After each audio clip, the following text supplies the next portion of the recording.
2 weeks ago I went to a conference and there was a little question and answer session that was held, and one of the presenters asked the panel what a text that they use that influences their practice. And a lot of the people on the panel sort of started talking about quite profound cultured texts. And the first thing that came to my mind was a book that I read when I was a child. And I use it quite a lot with my clients to kind of explain a very complicated topic called allostatic load. So the book that I use is by Pamela Allen, and it's called Who Sank the Boat. And it's basically a really nice analogy of how we get cumulative loads on our body, and that can affect the output. And so when we look at Who Sank the Boat, basically it's a heap of farm animals that all walk down the jetty, and one by one they walk down the jetty, and one by one they jump in this little wooden boat. And so as the animals get into the boat, the boat gets lower and lower in the water, and it becomes a little bit precarious, but the boat's still floating.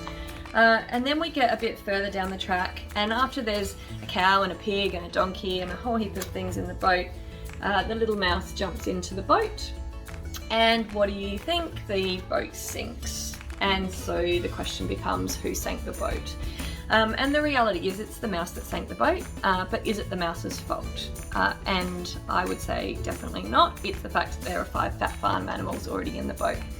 Now in life we can use this because basically we have a lot of fat farm animals in our lives, and sometimes more than others. We also have lots of little farm animals in our lives as well.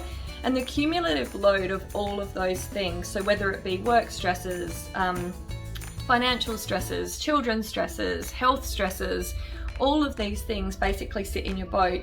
And there can be a point in time where one little thing happens, a little mouse comes into your life, and that's enough to sink the boat. And in my situation, what I tend to see is that happens in a pain state. So someone comes in and they say to me, I bent over to dry my feet and my back went. My first question is, where did it go? But then my second question is, once we've dealt with the back a little bit, we start looking at what else is going on in your life. And often you can see that there are a whole heap of fat farm animals that are going on in that person's life at the moment, which has basically decreased their tolerance so that a painful event is more likely to happen. And some people will say to me, we'll look at their life and we'll be like, well, there's a lot of fat farm animals in their life that they actually can't change at the moment. And that's fine, we can deal with that. But what we need to do is add some positive things to their life to try and float that boat up a little bit higher.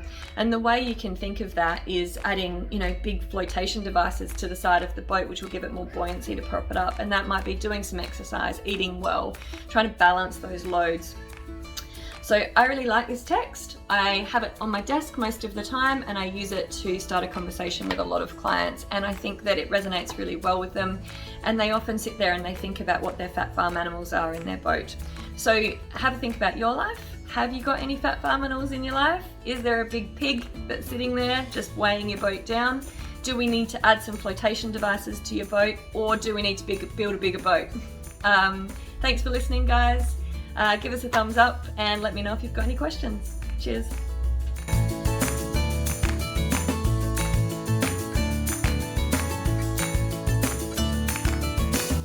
Hey, thanks for watching our video. If you liked it, we would love it if you would hit the thumbs up button below. It lets YouTube know that we know what we're talking about and that we're helping people.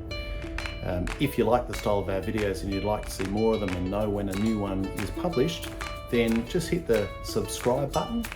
And if you've got any thoughts or comments or questions, please add them below, because we answer all of them, and we love to hear comments because it helps us to shape the channel and find out what people want to know. It helps it to become as relevant as possible for everyone. So thank you.